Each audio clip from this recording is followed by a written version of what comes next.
Hi, today we're going to investigate or look at the case of Miss Pennyworth. She had a problem. She needed to save her cottage. So let's dive in to figure out how Miss Pennyworth saved her cottage. So Penny is 57 years old. She has two kids. She's divorced and she has great memories in her cottage with her kids. And she recently welcomed grandkids to the family. So right now, she has a problem. She wants to leave the cottage to the kids. She wants them and their own kids to have the same memories that she has with her kids. So but she's thinking, I'm the only person on title. If I pass the cottage to the kids, they'll be hit with this huge tax bill, over $200,000, 275,000 to be exact. So how would they pay this amount?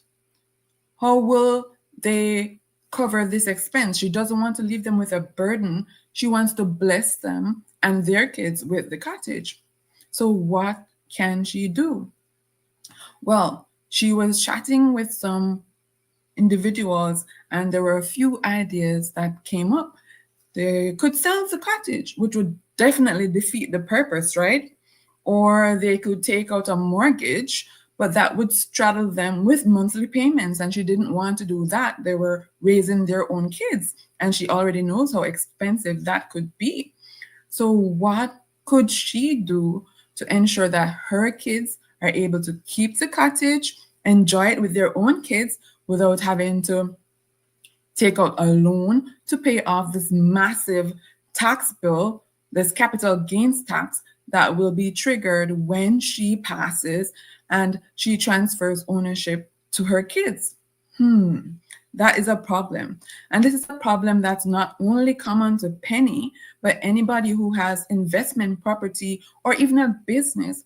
When this transfer is triggered on death to the heirs, it comes with a capital gains tax bill. So she doesn't want her kids to be forced to sell because it defeats the purpose, and she doesn't want them to take out a mortgage just to pay off the bill. So she chats with me, and I have a number of providers that offer solutions that could help her. But I chose this particular provider and this solution. There are multiple options, but I'm just going to explain this one. She wanted something permanent. She's 57 years old. She doesn't want it to fall off should she live to in her 90s. And she didn't want to pay forever either. So there's a 20 pay option with an Advantage Plus that allows her to get coverage, permanent coverage of 300,000 to cover the projected tax bill. It's a bit more than the 275 required now, but she expects that the property will continue to appreciate. But that death benefit payout, naming that has her kids as beneficiaries, means that money would go to them tax-free and they can pay off the capital gains without having to sell or take out a mortgage. So she was excited to know that this solution existed for her, and that because she was a healthy non-smoker, her premiums were just over 1,000. So with Foresters, this is the provider I selected in this situation. Guess what? She actually gets to do even more in her community because she has access to community grants twice per year. So alongside being able to help her kids continue to enjoy the cottage without the burden of a debt, she also gets to contribute to her in her community by hosting charitable events, community programs with the grants that she has access to over the years after taking out the policy. So Penny continues to enjoy the property with her kids. They are looking forward to having the property and even passing it on to their own kids in the future, because she has explained what she's done to her kids, and now they know that this tool is available to them to ensure that their legacy is preserved. So years passed, and guess what? Penny passes at the age of 85. Because this was a whole life policy, right?